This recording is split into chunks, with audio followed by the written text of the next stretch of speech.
alors que s'annonce la fin du mandat du président de l'Allemagne, Hindenburg. Hitler est candidat à sa succession en 1932. À peine 10 ans après sa tentative de putsch et la prison, Hitler pourrait devenir président de l'Allemagne. Les Allemands découvrent un affichage impressionnant. Le chef de la propagande nazie, Joseph Goebbels, dit « Soyons grandioses ». Il invente une campagne électorale ultramoderne, en avion, une première en Europe. Le plus grand appareil commercial de l'époque est mis à sa disposition par le directeur de la compagnie aérienne, Lufthansa, qui ne refuse pas cette publicité.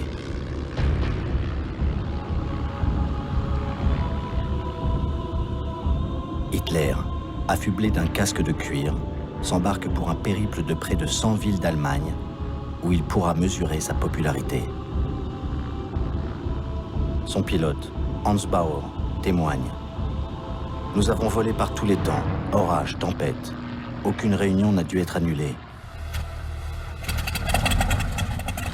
Les gens ont commencé à perdre leur peur de l'avion.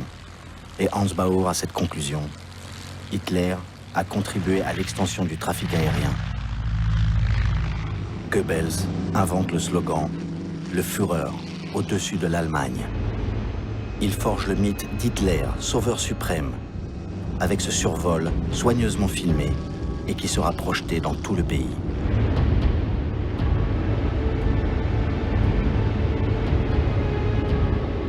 Mais Goebbels n'est pas si détendu.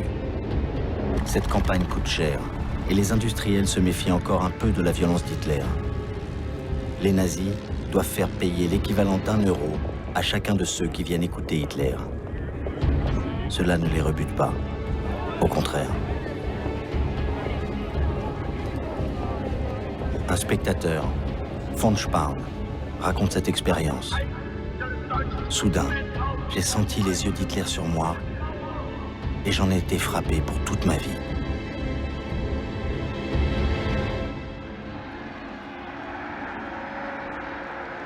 Une semaine avant l'élection présidentielle, Hitler rassemble 100 000 Berlinois, lassés des partis traditionnels, qui semblent incapables de faire face à la crise.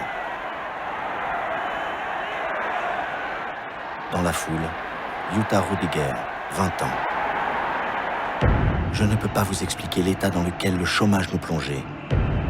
On pensait vraiment que seul Hitler pouvait nous sortir de cette misère.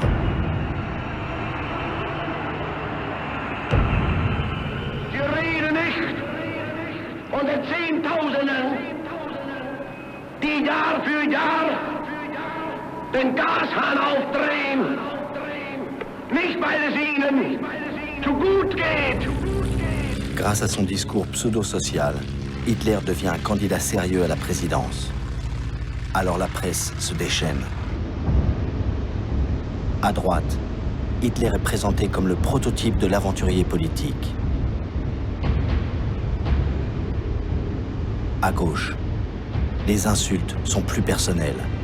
Hitler est traité d'efféminé, de tricheur demi-fou, de charlatan vaniteux, de faux dur à la cravache en peau de rhinocéros.